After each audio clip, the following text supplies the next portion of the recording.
Hey, salut à toutes et à tous, c'est Naga, comment vous allez? Moi ça va super bien, surtout pour une nouvelle vidéo. On voit ma gueule? Ah oui, j'ai toujours un bonnet. J'ai toujours un bonnet. Je sais pas, vous savez, pose pas de questions, pose pas de questions, c'est pas... Arrête, c'est bon, c'est pas le moment. Alors, on va parler de la mise à jour. Oui, je sais qu'elle est sortie il y a pas mal de temps. Je m'en bats les couilles, hein, moi j'ai envie d'en parler maintenant, donc je vais en parler maintenant. Alors je vais commencer tout simplement par lire avec vous le 10 patch notes, sans pour autant m'étaler sur tout ce qui est équilibrage et tout, parce qu'on en a rien à battre, hein, c'est pas le sujet, on fera un autre truc sur ça. Alors, on va descendre, et on voit qu'on a... Tant. Eh oui, un nouveau donjon, le port de sombre sang / sombre nuit, c'est-à-dire un nouveau POH 24, POH 4, POH 6. Donc un nouveau donjon. Bon, l'amiral Emojin, c'est le grand-père, pour les gens qui veulent un petit peu du lore de l'histoire. C'est le grand-père de Poharan. Poharan, cette petite gentille fille qu'on a totalement botté son cul sa race. Eh bien, son grand-père vient nous défoncer notre face parce qu'on lui a fait des choses. Nous avons accès à la tour de Mushin, des étages 1 à 7. Nous avons un magnifique événement de la Saint-Valentin, des plus utiles, hein. Ça faut qu'on en parle. On a les mises à jour de la boutique, et on a quelques petites généralités qui ont changé. Nous avons donc les niveaux en art de Moon, c'est-à-dire qu'on peut passer au-delà du niveau 45 et l'NXP, c'est-à-dire on va 5 points de compétence en plus. Ça c'est cool, mais en gros c'est juste une carotte pour vous dire, bon vous êtes pas 50, mais vous êtes quasiment 50, voilà. Il y a une nouvelle course journalière qui est absolument nulle. Enfin, ouais, si c'est en plus c'est déjà bien. De nouveaux succès, de nouveaux écrans de chargement, on peut avoir 4 pages de livres de compétences sur le 3, c'est-à-dire qu'on peut payer pour avoir encore plus de pages. Il y a plein de bugs qui ont été corrigés, il y a des traductions qui ont été refaites. Il y a un nouveau truc, chaque classe maintenant il y a les nouvelles, super nouvelles compétences badass de la mort, donc on peut les avoir soit en faisant POH, enfin le nouveau POH là, sombre sang 4 et le looter, soit en faisant du PVP pour 20 000 haricots senju, vous pouvez acheter la technique secrète. Nouvelle chose, il y a des nouveaux archétypes recommandés pour les classes, c'est-à-dire des nouveaux builds. Et il y a aussi un nouveau truc, quand vous êtes renversé puis étourdi ou EBT, on peut plus utiliser les capacités de renversement. Et quand tu es renversé ou EBT étourdi, tu ne peux plus faire de bond arrière. C'est-à-dire que contre un destroyer, tu n'as plus de trinket, c'est trop bien. Alors, ça je vais pas vous le faire, parce qu'en fait c'est... Je joue pas tout, enfin je joue 4 classes, donc pas toutes, il m'en manque. Et ça sert à rien en fait, vous regardez votre classe et vous essayez de comprendre et voilà. Je peux pas vous expliquer en fait tout, parce qu'il faut que je connaisse parfaitement toutes les classes et je les connais pas. Donc on va tout simplement, voilà, on va lire un petit peu. L'assassin il a l'entaillement au niveau 5, donc c'est le 3. L'âme dansante, voilà, il a jaillissement éclair et tout, bref. Il a des techniques, c'est très bien. Si vous voulez aller voir, vous regardez. Apparemment, le mettre des éléments en feu, c'est pété. Enfin, c'est pété en feu maintenant, ça fait super énormément de dégâts. Voilà. Le KFM, tu peux faire un nouveau build qui est totalement craqué, sa mère. Voilà. Alors. Il y a des refonds dans l'interface du livre de compétences. La refonte dans l'interface des compétences recommandées, bon, c'est cool. Ça, on s'en fout en fait. Hein. Je vous lis des trucs dont on a absolument rien à foutre. On peut mettre son putain de fuseau horaire pour avoir la vraie heure en haut à droite. Et ça déboîte. Ça déboîte. Mais ce n'est pas tout. Nous arrivons tout simplement dans la pré-saison 1 JCJ de Blood and Soul. C'est-à-dire que vous pouvez gagner des haricots senju, et avec ces haricots senju vous pouvez acheter plein de trucs.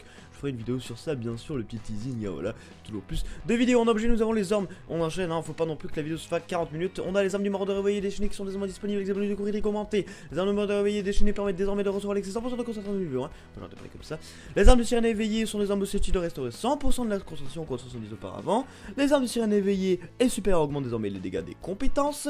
Ajout de récompense de haricots senju, senju, pardon, dans l'anglais, abonnement premium de la coopérative du Dragonnet. On peut désormais stocker plus d'objets. On a la recette du résistance au rugissement de Wyrmdor qui a été changée. Les récompenses Popo H4 Pochis ont été changées. Il y a eu un jeu oui, Blood and Soul qui n'est plus raciste, c'est-à-dire qu'on peut avoir un Azerty et que ça ne fait pas de la merde. Et voilà, ça pourrait tout. Ouais, ça pourrait tout. On va regarder maintenant. Parce qu'en fait, je vais juste vous expliquer un petit peu qu'est-ce que c'est, quoi que c'est tout à dit. Donc, le port de sombre sang / sombre nuit, c'est juste un nouveau donjon qui nous fait avancer donc dans l'histoire. En attendant, c'est un nouveau raid. A4, il est vachement compliqué. A6, il faut savoir jouer. Pardon, on va lire un peu tous les événements. Alors, les musiques totalement épiques d'ailleurs dans les 3 musiques que vous avez entendues derrière, il y en a une que c'est moi qui ai composé et joué, je ne vous dirai pas laquelle, parce que ce n'est pas le moment pour faire ça. Alors, avec le moment Saint-Valentin, pour faire de la transposition de l'amour, pour gagner un cadeau de la fête de l'amour qui a De la merde, c'est de la grosse merde, on s'en fout, on a de l'argent Nario au pire, on a des talismans, waouh c'est trop bien, des gemmes de Moon, waouh c'est trop bien, des feux d'artifice qui font des cœurs, c'est trop bien, on s'en fout. On peut avoir un béret hexagonal éclatant de Moon, puissance d'attaque 3, récupération 325 PV sur la durée en cas d'esquive, c'est de la grosse merde. On peut récolter des roses dans les goulets de l'épandant, les du Melk abandonné, tombeau des exilés, on peut les vislar, sanctuaire de Hong ruine de Bépierre, tu les frémissants, hors de l'édatant et via certaines récompenses. On peut aussi avoir quelques paquets de la Saint-Valentin que nous pouvons avoir. C'est des costumes quoi. Nous avons un paquet pour femmes, je suis une grosse pute par Dior. Et pour hommes ce n'est que pour les lignes. Salut, je suis swagué mais absolument pas, je suis Justin Bieber avec des cheveux bleus. Passons maintenant tout de suite à Blue Shade d'abord pour le 100%. Alors il y a pour le 100% en 4 et au 6. En 4 il est compliqué, en 6 il est...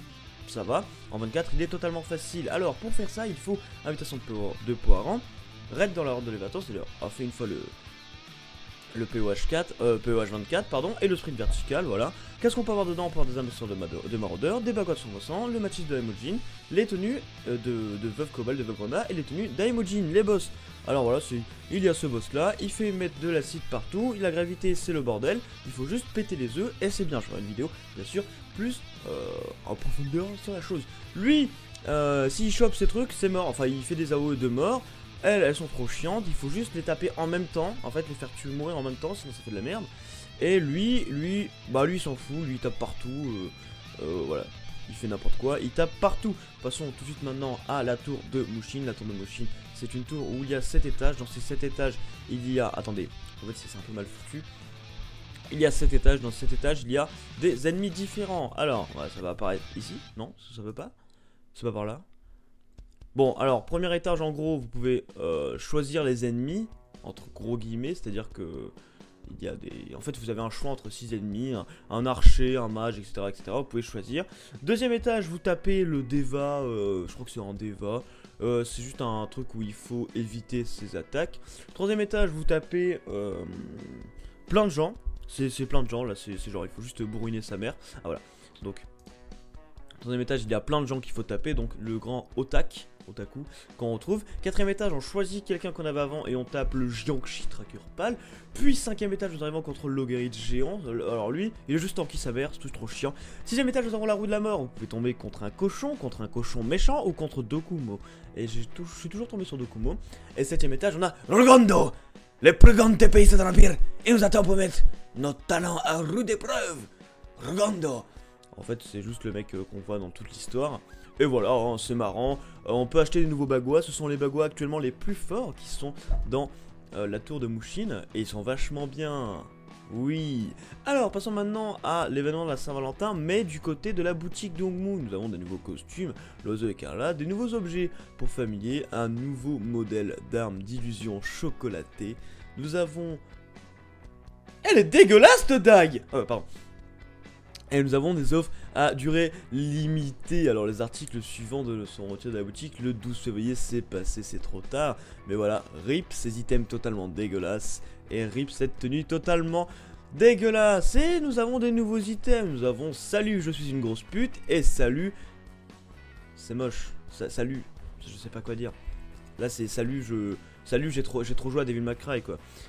Voilà, c'est à peu près tout pour cette vidéo. N'oubliez pas que si ça vous a plu, vous pouvez vous abonner et laisser un like. Si ça vous a plu, même très beaucoup plus, vous pouvez partager la vidéo. Vous pouvez me suivre sur Twitter, @le_8naga. Vous pouvez laisser un commentaire pour me dire ce que vous aimeriez que je fasse comme vidéo. Si vous n'avez pas compris quelque chose ou me poser simplement une question, je réponds approximativement à tous les commentaires et à tous les messages Twitter dans la mesure du possible.